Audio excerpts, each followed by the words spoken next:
tout le monde. De très bonnes nouvelles qu'on vient de nous transmettre à l'instant. Content d'apprendre qu'il y a une mobilisation politique pour contrer la lutte, pour contrer la fraude fiscale. Ce sur quoi je vais mettre l'accent, c'est davantage sur la mobilisation populaire qui parfois manque un peu d'enthousiasme et de motivation pour exiger des politiques, la mise en place en fait de procédures et la prise d'action concrète pour lutter contre la fraude fiscale. Il semble y avoir deux problèmes à la mobilisation populaire. D'une part, beaucoup de gens doutent de l'illégalité de l'évasion fiscale.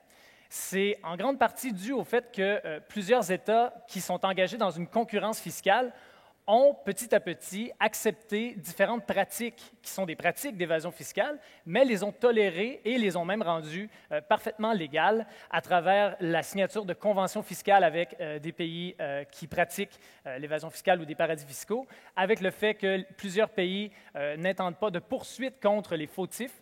Et donc, il y a un certain flou qui s'est installé dans la tête des gens où on se pose la question, est-ce que c'est vraiment illégal ou est-ce qu'il s'agit simplement d'un problème de justice, d'un problème moral? Le problème se poursuit au niveau moral dans la mesure où il y a beaucoup de gens pour qui la taxation est, en tant que telle, problématique d'un point de vue moral. Donc, on considère qu'une personne devrait profiter pleinement de ce qu'il a produit sur le marché et on remet en question la légitimité du gouvernement de pouvoir aller prélever, finalement, d'imposer une ponction à une partie de ce qu'une personne a pu produire sur le marché. Je pense qu'il faut éliminer ces doutes-là dans la tête de nos concitoyens pour être capable, en fait, de susciter une mobilisation contre la fraude fiscale. La façon d'y arriver, et vous pouvez y contribuer tous, c'est de devenir meilleur dans les histoires de succès économique qu'on raconte. Donc, la façon qu'on a de présenter les grands succès économiques dans nos sociétés pose problème pour la lutte à l'évasion fiscale. Et je m'explique. On a tendance, dans les histoires qu'on raconte sur les personnes qui ont connu de grands succès socio-économiques, à ne mettre l'emphase que sur l'individu. Donc, on présente des personnes plus grandes que nature, dotées de talents exceptionnels, avec une ardeur au travail hors du commun, qui ont su, en fait, par la seule force de leur caractère, par leur seule vertu et talent, s'élever au sommet de notre hiérarchie socio-économique. C'est d'ailleurs une histoire qui est utilisée par plusieurs penseurs de la tradition libérale et plusieurs libéraux de droite qui, pour s'opposer à la taxation, vont nous proposer une petite expérience de pensée où on dit « Imaginez une personne seule sur une île. Cette personne va, par ses talents et par sa motivation, construire différents types d'infrastructures, va se doter de certains biens, va peut-être cultiver un potager, créer des infrastructures qui vont lui permettre de faire un peu d'élevage ou quoi que ce soit. La question qu'il nous pose, c'est est-ce qu'on peut imaginer une justification normative permettant d'aller prélever une partie de ce que cette personne-là va avoir produit? Donc, est-ce qu'on pourrait, en tant que chef d'un État voisin, dire « votre île était sur notre territoire, on vient vous imposer à hauteur de tel pourcent de ce que vous avez produit ». Ou est-ce qu'on pourrait exiger de cette personne-là de venir en aide à un autre insulaire sur une autre île qui, lui, aurait eu moins de talent et n'aurait pas été capable de produire des biens en aussi grande quantité? Intuitivement, on est d'accord avec eux que dans cette situation particulière-là, effectivement, il y a très peu de justification pour exiger de cette personne-là de redistribuer une partie de ses biens. Donc, la démonstration semble impeccable. Au niveau de l'insulaire sur son île, il n'y a aucune justification de justice qui permet d'exiger de cette personne-là de redistribuer une partie de ses biens. Où est donc le problème? Le problème, c'est qu'ils font le pas supplémentaire, donc les défenseurs de la droite économique, les libéraux de droite, font le pas suivant, c'est-à-dire qu'ils nous disent, en fait, nos sociétés fonctionnent exactement de la même façon. On est une multitude d'insulaires qui sommes isolés les uns des autres et nous produisons, à la hauteur de nos talents, des biens qui vont évidemment être en quantité diverses selon les talents, l'ardeur au travail qu'on a, les préférences qu'on a, etc. Donc, c'est un peu une analogie qui permet d'appuyer finalement le récit qu'on fait au quotidien de qu'est-ce qui permet d'expliquer la production économique et de qu'est-ce qui permet de justifier les inégalités socio-économiques. Le problème, c'est que c'est une très mauvaise façon d'expliquer la production de la richesse dans nos sociétés. Pour s'en convaincre, on n'a qu'à s'imaginer qu'est-ce qu'une personne seule sur une île serait capable de produire. Donc maintenant, imaginez la personne la plus talentueuse, la plus vertueuse, dotée de la plus grande ardeur au travail de notre génération. Mettez-la sur une île déserte pendant une durée de temps indéterminée et essayez d'imaginer ce que cette personne-là va être capable de produire. On peut s'imaginer que si elle arrive à faire un feu, ce sera déjà exceptionnel. Donc, comment expliquer que dans nos sociétés, on arrive à envoyer des télescopes en orbite pour nous dévoiler les confins de l'univers? La grande différence entre l'individu seul sur son île et nos sociétés, c'est la coopération sociale. Ce qui permet d'expliquer la production de richesse dans nos sociétés, c'est la coopération sociale, qui se décline principalement d'abord par la division du travail. Donc, évidemment, la spécialisation qui est nécessaire pour la production de richesse est rendue possible par la division du travail. Donc, le fait que certaines personnes éduquent vos enfants, produisent votre nourriture, produisent vos vêtements, font en sorte que vous avez la liberté de vous spécialiser dans des domaines plus pointus. Ensuite, un élément encore plus important, c'est qu'on dispose d'un certain patrimoine à la naissance. Donc, aucun individu ne naît nu dans une grotte avec absolument rien autour de lui.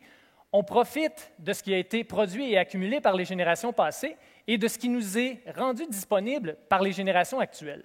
Donc, on peut penser au patrimoine matériel qui peut inclure, par exemple, les infrastructures, les institutions, en fait, desquelles on profite. C'est un peu ce que Barack Obama avait en tête quand il a lancé son fameux « You didn't build that » dans la campagne présidentielle, où il faisait essentiellement référence au fait que les industriels ou les entrepreneurs, évidemment, ont mis en place une institution, une entreprise, mais que cette entreprise-là n'est rendue possible que par le fait qu'il existe un système qui a permis, en fait, la mise en place de cette entreprise-là. Il y a aussi, de façon encore plus importante, le patrimoine immatériel qui est constitué par l'ensemble des connaissances qui ont été produites par les générations passées et qui nous ont été rendues disponibles par les diverses institutions qui meublent notre univers social. Donc, la connaissance, les cultures, les langues, tous des éléments qui vont permettre à un individu qui vient au monde aujourd'hui de partir d'un point X et d'amener, en fait, par de l'innovation, par de la créativité, amener cette connaissance-là un peu plus loin. Finalement, et c'est un élément qui est souvent oublié, on a le patrimoine normatif.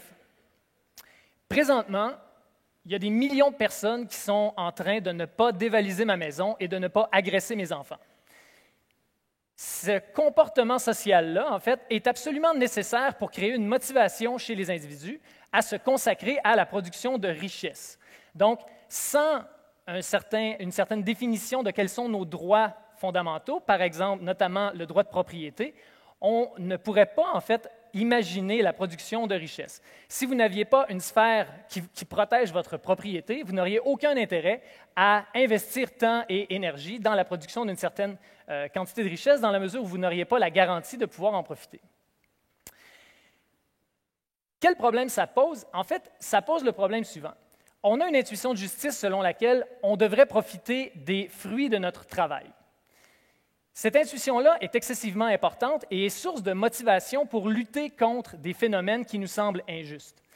Dans la situation actuelle, avec le type d'histoire qu'on raconte, cette intuition-là est mise au profit d'une critique, finalement, de la taxation.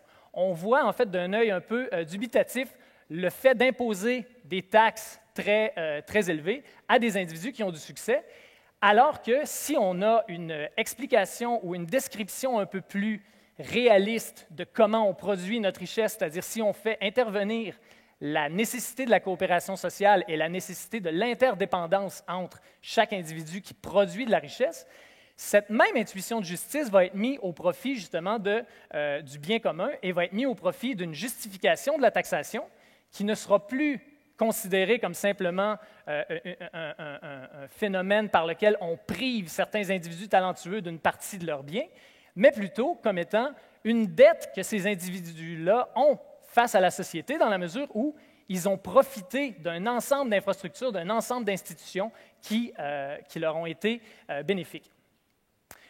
La deuxième chose que ça nous permet de comprendre, c'est que ça permet de comprendre que les personnes qui gagnent davantage, qui profitent davantage de cette coopération sociale-là, doivent redistribuer ou doivent compenser davantage la société, pas simplement pour le simple fait qu'ils ont davantage de ressources à leur disposition, mais pour la raison suivante, c'est qu'ils ont profité davantage de la coopération sociale.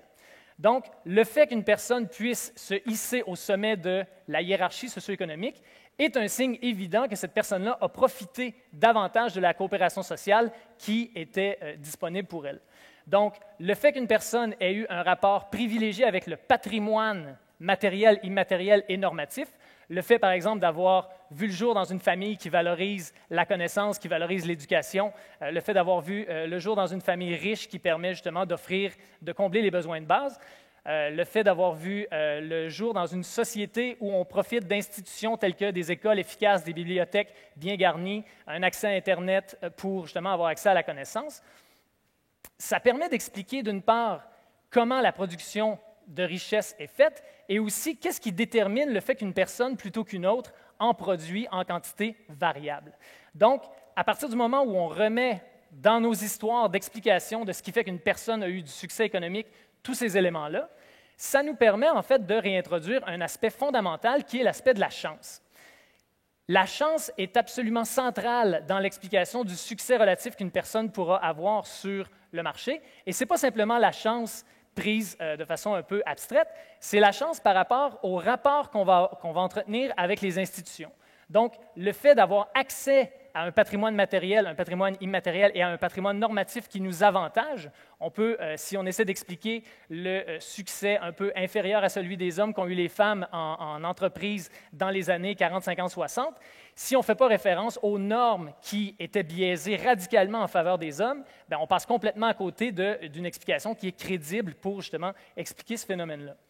Donc, en réintroduisant l'aspect de la chance dans nos histoires de production économique, on arrive d'une part à faire une description plus adéquate de la production de la richesse dans nos sociétés, on arrive à justifier de façon plus adéquate pourquoi est-ce qu'on devrait taxer davantage les plus riches que les plus pauvres, et on arrive à condamner de façon claire et précise et sans aucun doute des phénomènes comme l'évasion fiscale qui sont ni plus ni moins que le fait de priver, que de voler une partie des ressources collectives de la société et de les utiliser à notre propre compte.